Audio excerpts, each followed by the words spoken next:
So, hello, welcome to a new video. I recorded this a few days ago on an analog bike. As you can see, it's a yellow bike from the company where we are going to bicycle to. The company is called Marin. I will talk a little bit about that later. And you can see I'm riding with a colleague. We had two of these bikes from the company, but his got a flat overnight, so he got a bike from the hotel. And as you can see, both the company and the bike in this case are able to provide you with bicycles, loaner bicycles. So in this case he got lucky and he's now riding on a bicycle from this hotel, which is called Nol in the Bosch. And it's in a forest, so clearly, as you can see, it's in the forest, but there's quite a few cars. It's quite dark, so I had to up a little bit the video. So it's darker than it actually looks, and slowly becomes lighter when we are getting near the company. So the first part is not lighted normally, so at night it's quite dark and difficult to bike, and so especially you see already in the beginning that the road goes from 30 kilometers to 60 kilometers, which was kind of shocking to me. But you can imagine that at night, cars going 60, 70, it will be quite scary on your bike. So we took a different route in the previous evening to this hotel, which was okay. But now we decided to take the forest route. The ride will be about 24 minutes, but the video or the helicopter view might be done quicker. I tried to delay it. I'm not sure if that's actually going to work, so it might be a few minutes earlier. So I will put a description in the. I will put in the description a link to the company where we are going, because it's actually some of you might be interested. Somehow you make relationships between the people who are watching and what their views are on nature, I guess, in this case, and sustainability. Because you're on a bicycle. I'm not sure if that's a true assumption, but MARIN stands for Maritime Research Institute Netherlands, and we are a contractor there for projects. And let me read you the opening. Better Ships, Blue Oceans. MARIN is a globally recognized top institute for marine research. Our mission is Better Ships, Blue Oceans. We stand for clean, smart and safe shipping and sustainable use of the seas. We do this as an independent knowledge partner for maritime sector, government and society. And I would suggest you go to the website, because they have some really cool projects like floating cities, things like how waves and ships interact, how propellers work below water, all kinds of different research. And we are working on a new project that I will not talk about, but in general we work on video, data representation and human interaction during these tests that they do, and represent them in different ways, so that people can learn, see things happening during trials, so stuff like that. And we do that in a development way. So normally I do software development, and we do that in a way called Scrum, which is sort of 3 weeks sprints in our case. And this is kind of the end of this part of the project, where we did 9 scrums, so 9 times 3 weeks. And this is the last one, and just to make sure that the 3 companies involved in this case can deliver it correctly in the end, we decide to come together for 2 days at the end of the last sprint. And in my case, I stayed overnight in a hotel, which we just left. so that we are quicker there and there's no, we can work full days, let's say it like that. So we are still on this path. I'm on the Marin bicycle that they provide, and the end we see their little bicycle parking area with all their yellow bikes. In this case, they have yellow bikes. They were quite nice bikes. I put the different audio below this from one of the other rides because we were talking all the way, and I was not supposed to record this. And what happened is actually quite interesting. If you see my latest video, I jumped to a camera around my neck, and this was the first one I was doing it. I didn't want to record this, but my colleague, which you sometimes see in the picture, convinced me to record it while he was having a flat tire and trying to find another bike. So I put it on and I strapped it to my backpack, basically around my Adam's apple, a little bit below. And I like the result so much that the next few videos I actually bought a neck strap, and I am fiddling around with that. So in this case, this was kind of an interesting video to make because it showed me that this might be a better way that I want to make my videos. So it looks like the overlay video is still going too fast because there we're already leaving the forest. Well, in reality, we are still in the forest. So please take the 3D view as an example, not how the real positioning of it. But you can see slowly there we are going into more farm area. Well, here it's kind of interesting. They decided to somehow they figured this part of the forest is even more dangerous at night, so they created a bike path. I'm kind of night blind, so I'm happy that this was not the route in, when it was really dark, and because it's going to swing left and right further on, and it will probably not be as safe because unlike my normal bicycle, which has a massive bright headlight, this one had a really small one.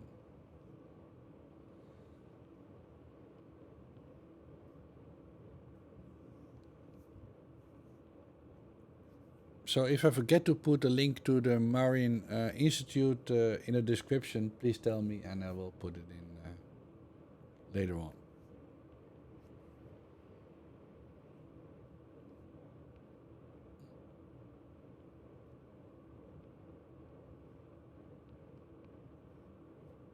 And maybe I should have asked if I can put some of their video on as overlays over this video. I won't, but maybe sometime.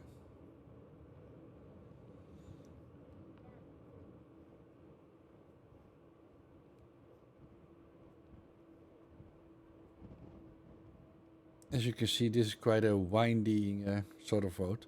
Of course, we are going slower than I normally would bike. I think we were going probably about 15 kilometers an hour. Would be my guess. But you can see if this would have been totally dark, it might be a little bit dangerous if you don't have any headlights. My colleague actually had I wouldn't say fun because I didn't even talk with him after this trip, so I'm not sure how he got the bike fixed. But I talked about it in the last video when we were going to Wageningen. What actually happened is that he has what we in the Netherlands would call a throwaway bike. So a bike which is really cheap that he puts at the train station because he's going from Amsterdam and I'm going from Utrecht. So we first, if we go here, have to go by train. And he has a cheap bike at the train station that he normally uses, but it doesn't have any lights. And he knew he had to go here into the dark, so that's why we took 2 loaner bikes from the company, which they happily provided. And a lot of companies do have their own sets of bicycles for employees. And I didn't ask, but I would guess that given the size of their bicycle parking, their normal bicycle parking. I would not be shocked that about half the people come there by bike. But anyway, so he took together with me also a bike from the company, and we had a nice dinner in the forest. There's a nice restaurant, and we went to sleep after a few drinks. And the next morning, he had a flat tire. So first we tried to see if we could somehow fix it or pump it up and see if it was okay. But in the end, the hotel decided to give him one of their loaner bikes. So he was on his third bike, and that's what he's riding now. And sometimes you see him in the picture. Already in the morning, lots of people around. Clearly, the overview is going way too fast because we're already in the city of Wageningen. So he ended up with 3 bikes, and I'm not sure how the hotel got their bike back and the company got their bike back and how it was fixed. But as you can see, this is a nice sort of morning drive. I guess what I could do, and that's what I will do, is pause this one. This might be a bad idea, but I'm going to pause this one until I think we are at the same location. So the helicopter view I now paused until I think we are about in the same spot. That might be a smart idea.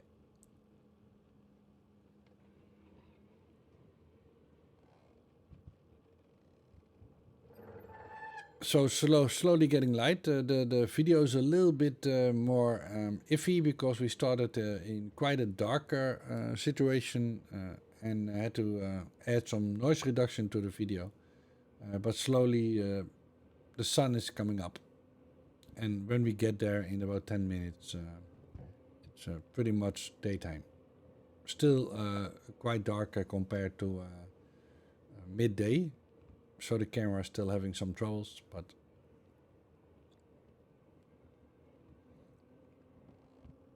of course it depends a little bit at the time of year, but going from semi-dark to daylight or bicycle okay light is probably about half an hour to an hour. So I had to wait because I skipped ahead, and there he is on the hotel bike.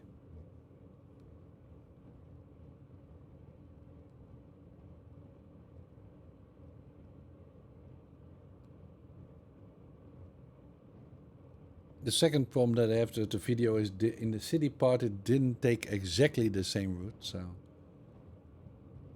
I'm going to start this up again and kind of assume that we are at least in a somewhat better spot in the video.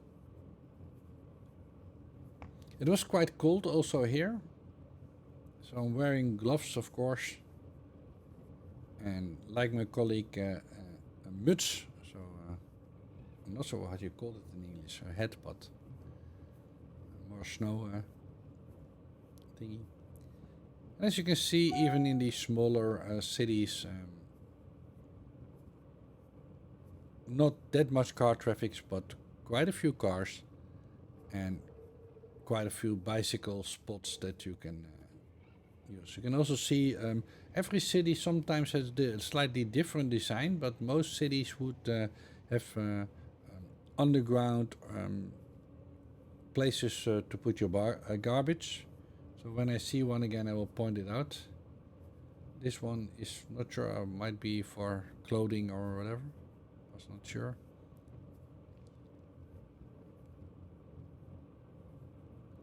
I did notice a few before. So this one has outside garbage cans, Klikos.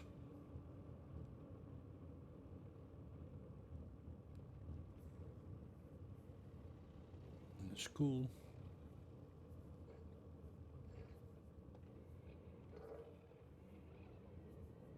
So every city they give you of course some paperwork when you move in, and sometimes update you how to take care of your garbage and stuff like that. I am assuming that's the same in every country, because it's not unified over the whole country. There's different tactics.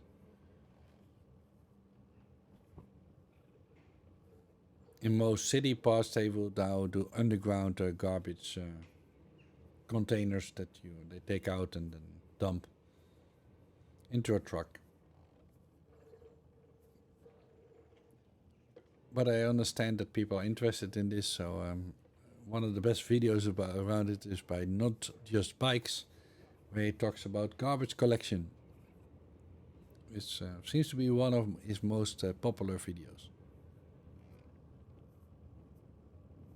I'm pretty sure that the video is ahead again, but it's still not that busy because I think this was about 8:20, 8:30 in the morning. We arrived at about 8:45, so it will be going a little bit more busy in half an hour with school kids probably. We are also going to the area where the Wageningen University has different buildings, but they're a little bit more on the other side, so we don't see many of them bicycling here.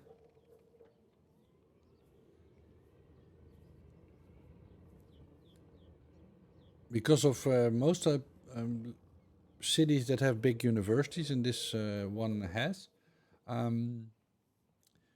quite a famous one in the area where it's operating in. They will be more bicycle heavy than other smaller cities. Of course, the Netherlands is always quite bicycle happy, but students are a subgroup which use even more bikes.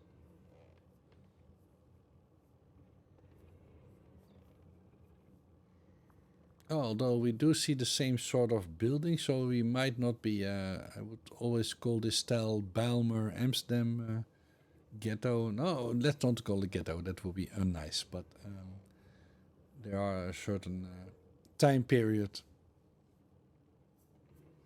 and they kind of look like this. So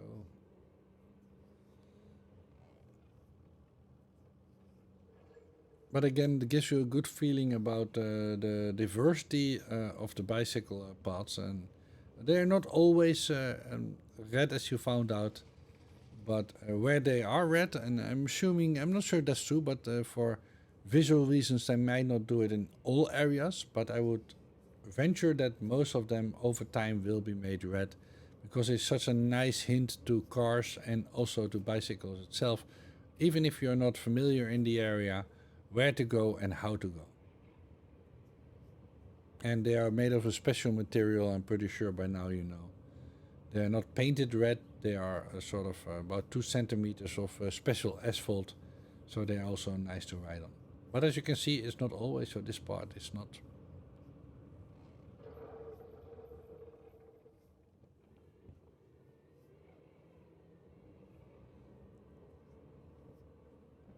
And yesterday I published a video about Parkwijk, which is a new area in Utrecht, and you can also see that not all bicycle paths are road, especially if there are mixed usage. It's becoming more and more, I would say, accepted that bicycle paths and cars and even pedestrians kind of mix and resolve their own problems. And I'm not sure if this is a real trend, but it looks to be a trend that lots of places are going to 30 kilometers, so about 15, 16 miles an hour. And they're trying to see what happens in if they can design in such a way that we don't need traffic lights in most places anymore. So they're removing lots of traffic lights. And what happens if we let people resolve their own problems at these lower speeds? So we think we are getting pretty close. I think in the helicopter view, you can already see these big sort of buildings, which is actually the Marine Institute.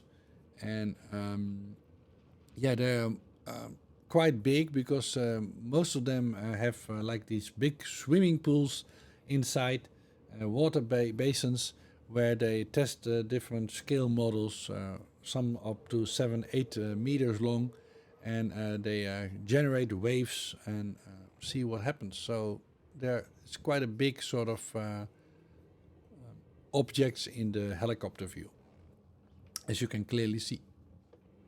And we need to go to the entrance.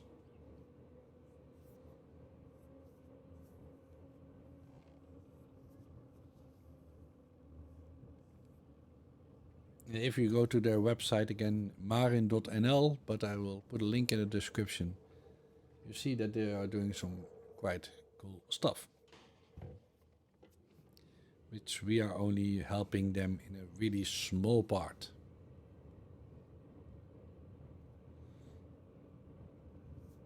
He's trying to convince me that I have to go that way.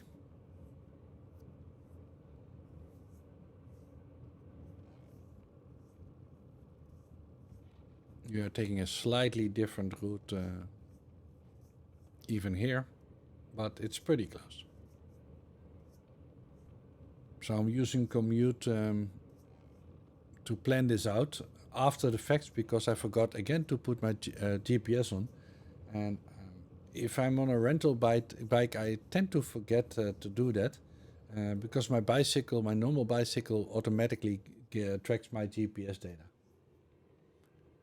And if you have not heard this before, I export that and then put it into Google Earth, and then I can create this overview. But now I kind of have to simulate it. You can see on the helicopter view we're already there. In reality, we still have to go a few hundred meters.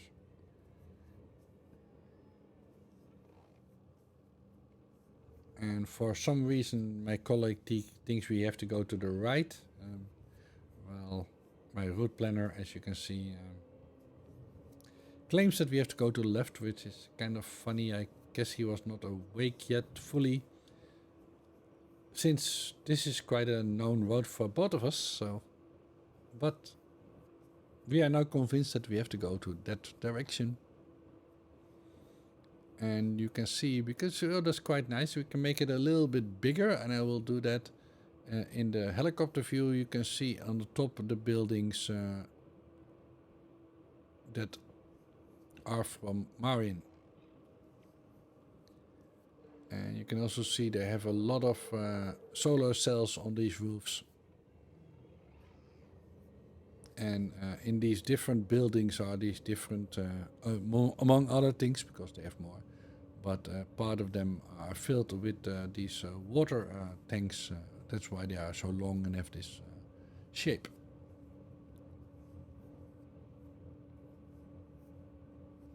So we are about at the end of the video, so thank you for watching. Again, this is a little bit off from my normal videos, but I hope you enjoyed this little ride from a hotel in the forest to Wageningen. And yeah, so we are about at the entrance, and I will give the bike back. So on both sides of the buildings they have parking for bicycles, but they have a small area for the loaner bikes, the yellow loaner bikes.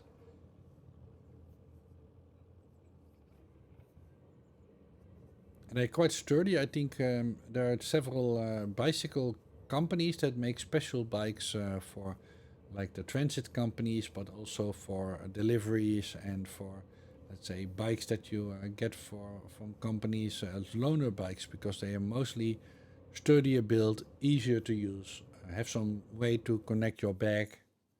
And as you can see, this is a small area I was talking about, and they, if I have to guess, they have about 20 to 30 of these bikes. I would count probably 20.